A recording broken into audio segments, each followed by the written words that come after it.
चलते आज बनैबा पोटल आलू कुर्मा। आपण मैंने भोजी एवं रेस्टोरेंट मानकर तो पोटल कुर्मा खाई थे। आम आज यहाँ गोटे यूनिक स्टाइल बनैबा पोटल आलू कुर्मा जोटा खाइबा को बहुत टेस्टी लगे। आपण रुटी भात सहित खाईपर। तेज चलते भिडियोटी आरंभ करवा। ये आम पूरा फ्रेश बाड़ी तोला पोटल नहीं मु आलू 2टी नौची।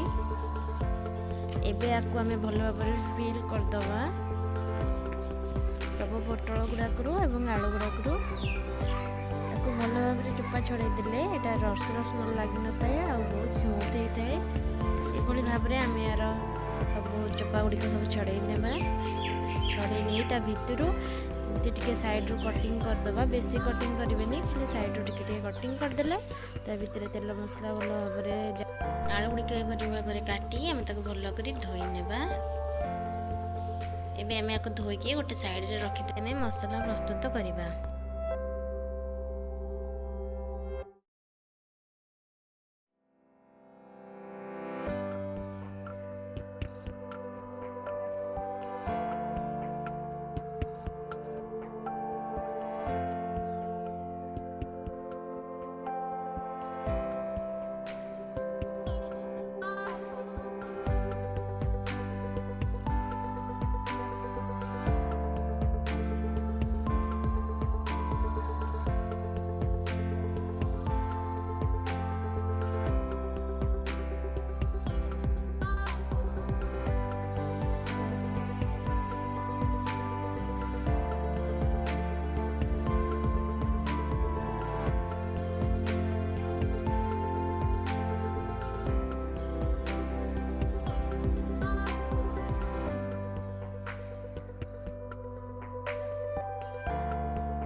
बजाय भाजवा ये पियाज नाली गलानी आम ये अदा रसुण पियाज बटाटा को ऐड करदे।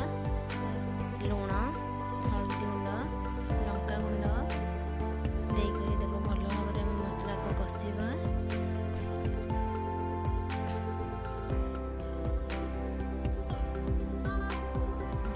भल भाव कषा।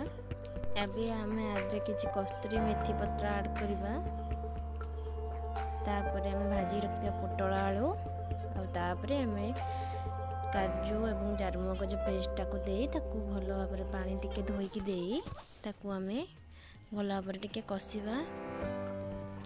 यहीपर भाव में भल भाव गोल भल भाव धीरे धीरे गोलैबा जमी पोटल गुड़ाक फाटिकी न मिसी जाए आराम से गोलैबा। ये तादर आम किसी गरम पानी दबा। गरम पानी दे टिके हल्का गोलई दबा। गोलैकी ढाकुणीटा आम देदबा। ढाकुणी देकी आम 5 मिनट रखा। आमर तरकारी भल भाव फुटी गला। कटा धनिया पत्र एवं गरम मसला गुंड किसी दबा। टिके चीनी ऐड करवा टिके नहीं टिके मीठा न लगे कुर्माटा भल लगे। पुणी 2 मिनट टिके कवर करनवा। प्रस्तुत होगा पोटल आलू कुर्मा सीधा कड़ाई। जदि आपण मानक वीडियोटी मोर पसंद आए ताले लाइक शेयर एवं कमेंट करंतु एवं सब्सक्राइब करंतु। धन्यवाद। पुणी देखा एक नवा रेसिपी सह। जय जगन्नाथ।